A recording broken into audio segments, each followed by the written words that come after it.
Canada to recognize Palestine at United Nations in September.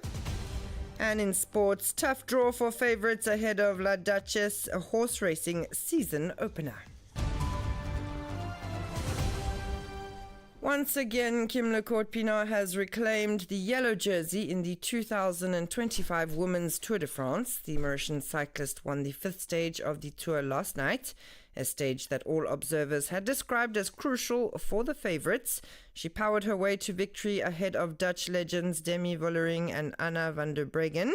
At the finish line, Kimberly couldn't hold back her emotions. She is savouring what she considers a successful tour marked by a stage win and 2 stints in yellow. For her, it's simply the fulfillment of a dream. Let's take a listen to this extract. Big move now to the left-hand side as Niwi Adoma goes on the inside. Fran Prevot is there. Kim Lecourt swings across the road. Kim Lecourt, they all look at each other. Van der Breggen was going to attack and attack hard. Here comes Demi Vollering, who's now closed off. Catching Niwi Adoma onto the wheel of Anna van der Breggen. Kim Lecourt through the middle. Lecourt goes for the line. Here goes Demi Vollering, but it's Kim Lecourt. Kim Lecourt all the way. It's going to be a stage win for the Mauritian champion. Wow. Photo finish. And moving on to news related to Wakashio, the Director of Public Prosecutions is still awaiting the final report from the Court of Investigation on the Wakashio incident. This was confirmed to the MBC by Rashid Amin. A decision will be made once the complete report is in the DPP's possession. However, the government is determined to make the report public. On this matter, the Minister of Agro-Industry, Blue Economy and Fisheries is meeting today with the Attorney General and the Minister of Foreign Affairs. We listen to more on this with Rishi Gopal.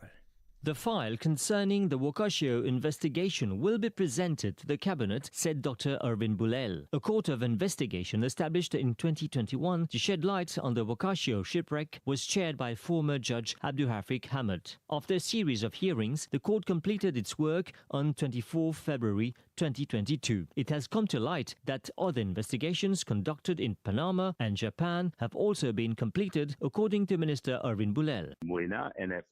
I have an information regarding a senior assistant director of public prosecution who asked the Commissioner of Police information following the report of the Court of Investigation regarding the Wakashio. He asked the CP to inquire on possible commission of offences following observation of the Court of Investigation. However, the Director of Public Prosecutions is not yet in possession of the final report. DPP Rashid Amin says he's awaiting it before taking a decision. We don't have the complete report of the Court of Investigation. If we had the report, then we will see what it contains. But as a date, I am not aware of the full contents of the report.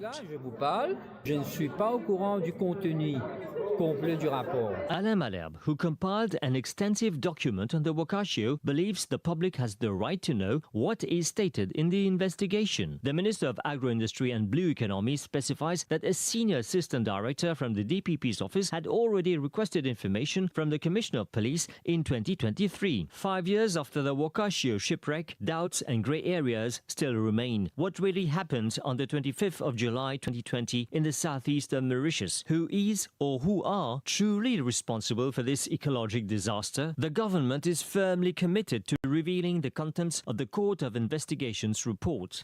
A crisis cell has been activated by the Ministry of Foreign Affairs of Mauritius to assist Mauritian nationals who may be in distress following the earthquake that struck the east coast of Russia yesterday morning. Tsunami alerts were issued for several regions, including Russia, Japan, Alaska, Hawaii, China, the Philippines, and the west coast of the United States.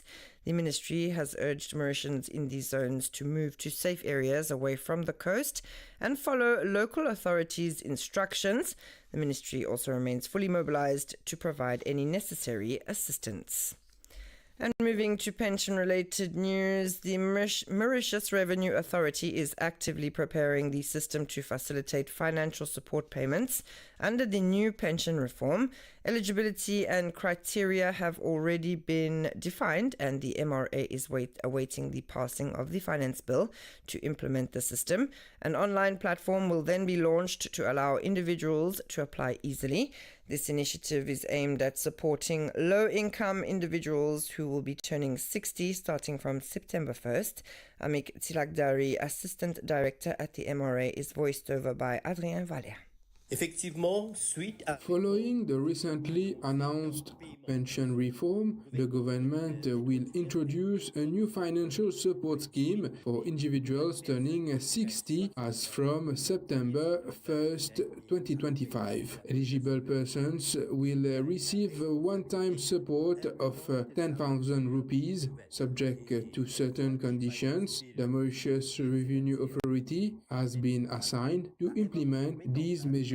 Once the Finance Bill is passed in Parliament and becomes the Finance Act, the MOA will launch an online platform to facilitate applications. To qualify, an individual must be exactly 60 years old or above, starting in September 2025, and must have a monthly income not exceeding 10,000 rupees.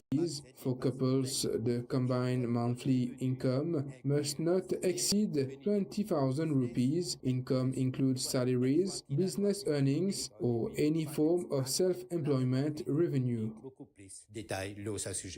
And finally, in the reward money case, ACP Dhanraj Gangadin underwent a third day of questioning yesterday at Redjui Triangle in connection with the reward money case. While the senior officer agreed to speak about the system's functioning and procedures, he refused to reveal the names of beneficiaries who received bonuses, citing the Official Secrets Act of 1972. His interrogation is ongoing and he is represented by Yash Bada. And you're listening to RM1. It's 8:09, and we move now to news from abroad. Following the lead of France and the United Kingdom, Canada is now planning to recognize the State of Palestine in September 2025 during the UN General Assembly. Prime Minister Mark Carney cited the dire humanitarian situation in Gaza and the need to support the two-state solution, which he says is under threat, while Israel has strongly condemned the decision. And in other world news, President Donald Trump has announced that starting August 1st, the United States will impose 25% tariffs on imports from India, along with an unspecified penalty. This decision comes in response to India's purchases of Russian arms and oil. On his platform Truth Social, Trump called India a friendly country while criticizing its tariffs as among the highest in the world. India responded by reaffirming its commitment to a fair, balanced, and mutually beneficial bilateral trade agreement. In 2024, the U.S. trade deficit with India was $45.8 billion. And finally, moving to sports, the draw for the starting gates at La Duchesse, the first classic race of the horse racing season, took place Wednesday evening at the Champ de Mars. It wasn't the luckiest outcome for the favourites over the 1,400-metre distance. It's Reigning William, representing the Gajadar stable, drew barrier 10. Still, trainer Ramapati Gajadar remains confident, placing his trust in the experience of top jockey Emmanuel Nunez. As for Wolf Mountain from the Paul Foucault stable, he will start from gate 11. The official race card for the season's opening day is expected to be released this afternoon. That's all from me this morning. Thanks so much for tuning in. Now you can catch Intermediate Playlist until 10 a.m.